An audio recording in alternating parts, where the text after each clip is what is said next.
Many of us are told to grow up, that as adults we can't be carefree, we can't be silly, we can't be childlike. So a lot of us turn to ego to comfort us, to shelter us from the fears that replace our carefree ability to let go and to see life as more of a dance, learning of a dance, rather than a stiff motion.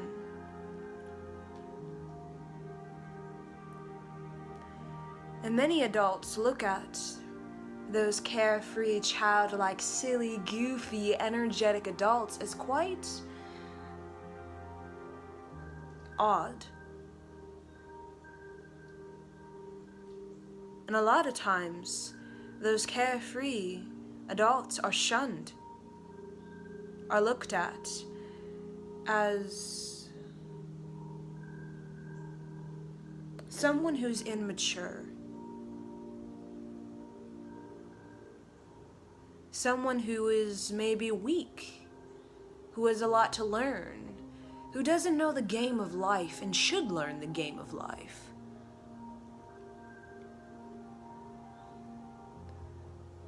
But at the end of the day, we will always return back to our heart, either in this lifetime or the next. We can be stiff, and we can allow our ego,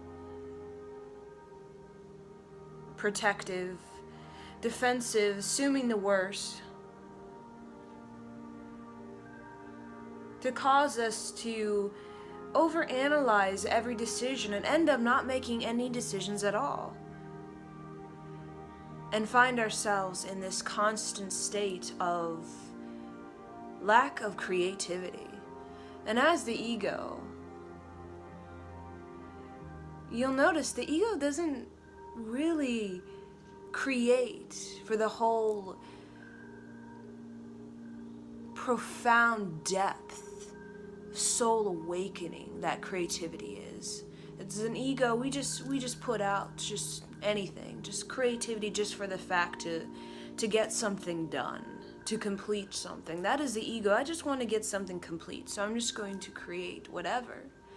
While that childlike, silly, playful spirit dances through nature, dances through creativity, and finds themselves coming up with movement, with song, with dance, with idea that is quite extraordinary, because that is coming from a place of the heart. And the heart is incredible depth, while the ego is simply discernment. Of course we need both. We need that discernment.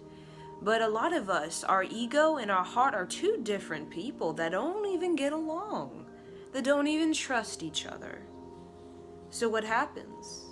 We're constantly in this odds, constantly indecisive, overanalyzing every decision from our past, our present to our future, and find ourselves not in a state of dance, but a state of stiffness.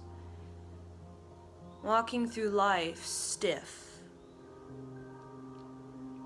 With those of you who are adults, either you're 20, either you're 30, or either you're 40, and you feel quite odd or peculiar, that you shouldn't be as a child, and I'm telling you,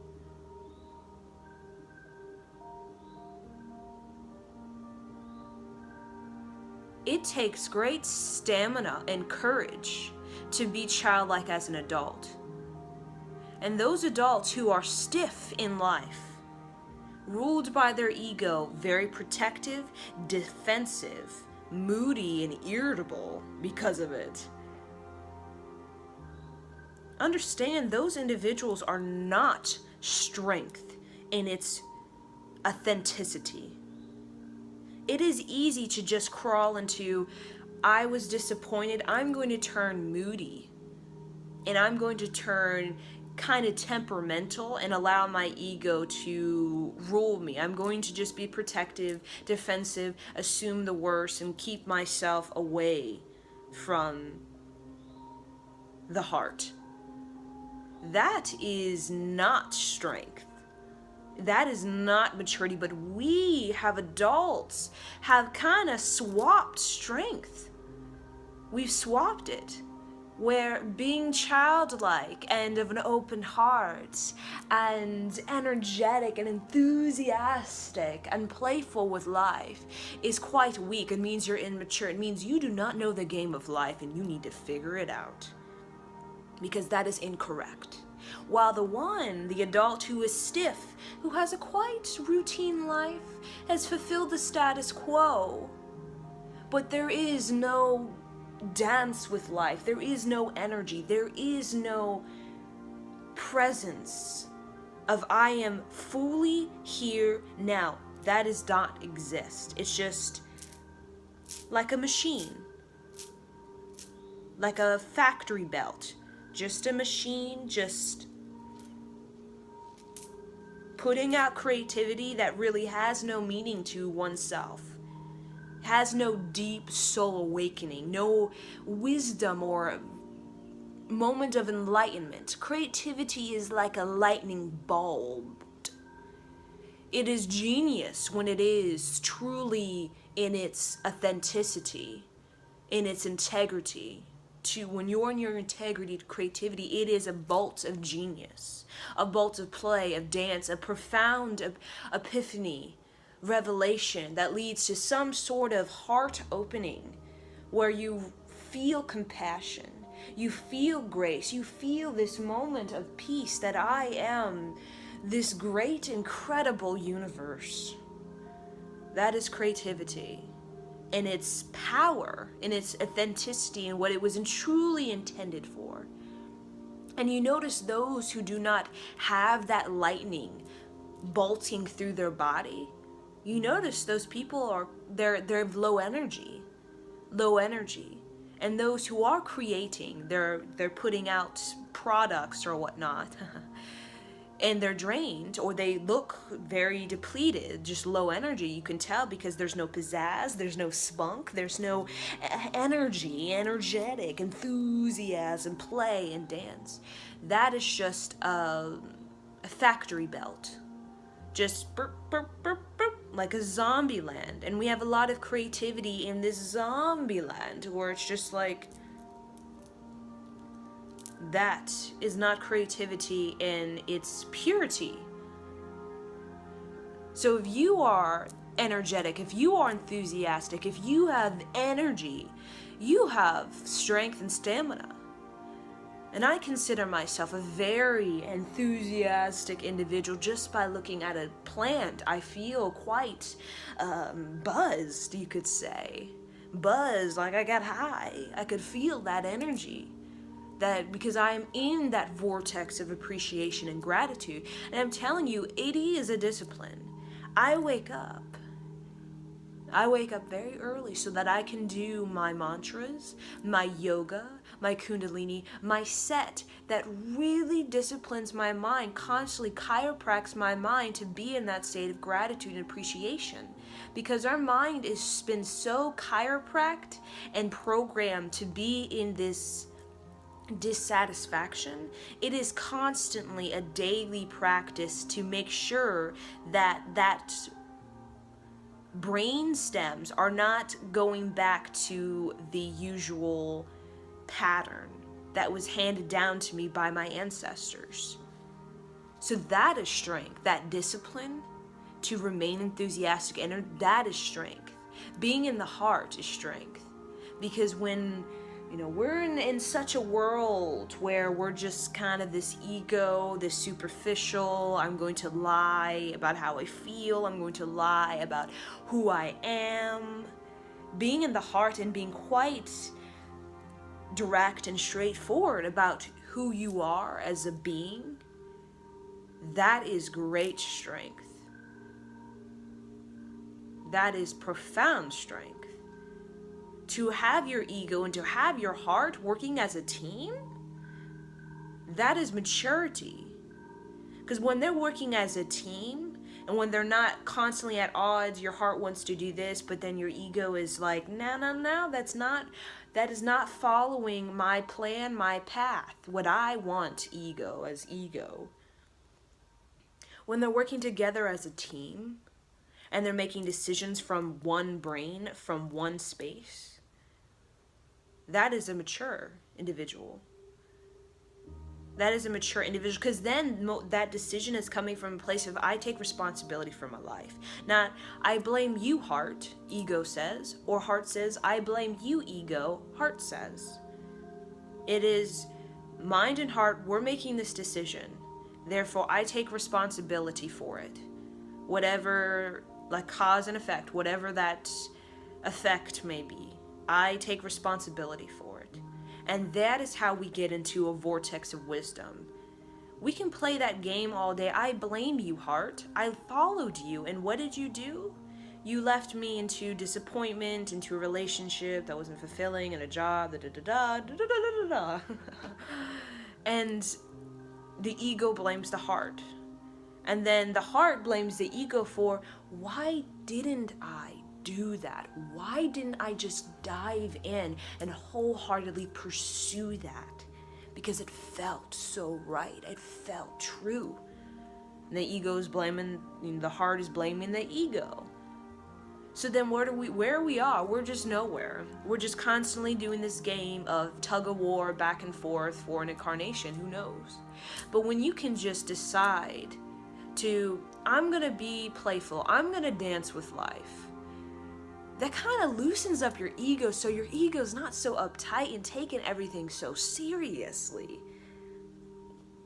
When you can loosen that up, because ego is very stiff, and when you can just loosen it up by just, I'm gonna dance, I'm gonna play with life, I'm gonna be just in tune with nature, I'm gonna be more like nature than my ideology or the group think. I'm going to be different. I'm going to be closer to nature than a part of groupthink, which is, what is groupthink? Everybody is just functioning under what everybody thinks they should be and how they should act and think and da-da-da-da. And nobody really thinks, is that how we should be? Does that actually bring us true joy? Nobody really critically thinks about that, because groupthink implies that we're just doing because everyone else is doing and not challenging anything about it, because of fear. So groupthink is always fear. Being a follower is always fear. And that is not going to lead us to our genius within ourselves. So we got to get into that heart. We gotta move and shake ourselves to be in the heart energy, so that our ego and our heart, our tiger, like I like to see, is our ego, our tiger, and our heart, which is our higher self. We get that under one brain, one space, and we begin to make decisions. We're coming from a place of, I'm creator. Therefore, I want to move forward. I want to progress, and that is, I want to be wise. And this age is about wisdom. It's not about the Piscean monarchy age of, let me see how many things I can grab. Let me see how many things I can carry with me. Let me see. Oh, I can get more. I can get more. No. It's just like, drop the things. Literally just like drop the things. And the new age, the Aquarian age, is about wisdom. Is it about progressing, moving forward, not in a state of accumulation, but in a state of wisdom? Because that wisdom, that lightning bolt that just moving through people continuously, that is how ultimately we are going to balance out our environment that was effect due to the Piscean. Okay, so the cause was the Piscean age, and the effect is this environmental imbalance that we going on that nobody really looks at and kind of just ignores. But it is there. It is there. It is there.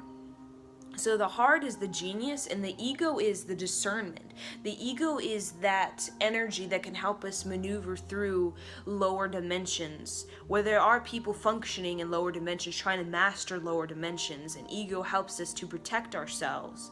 But we don't need to go crazy about protecting ourselves to the point where we're not even doing anything creative from the heart. It becomes just like a factory belt. And that is what we're trying to master within ourselves.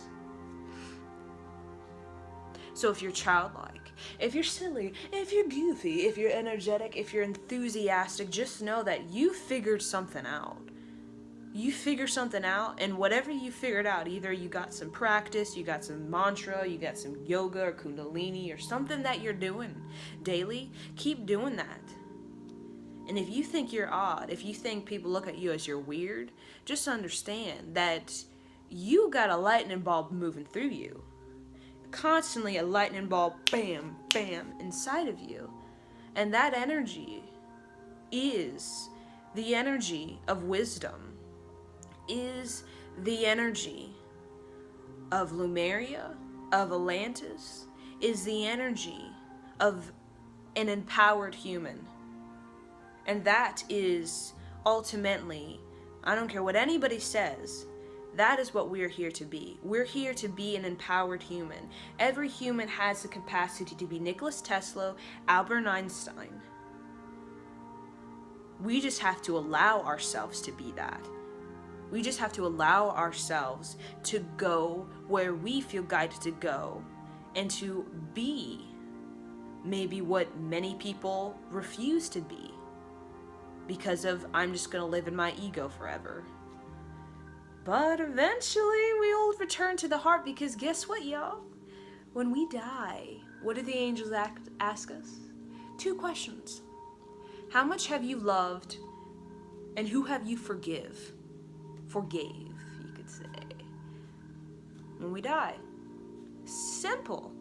Everything complicated gets simple. How much have you loved, and who have you forgiven? Who have you forgiven?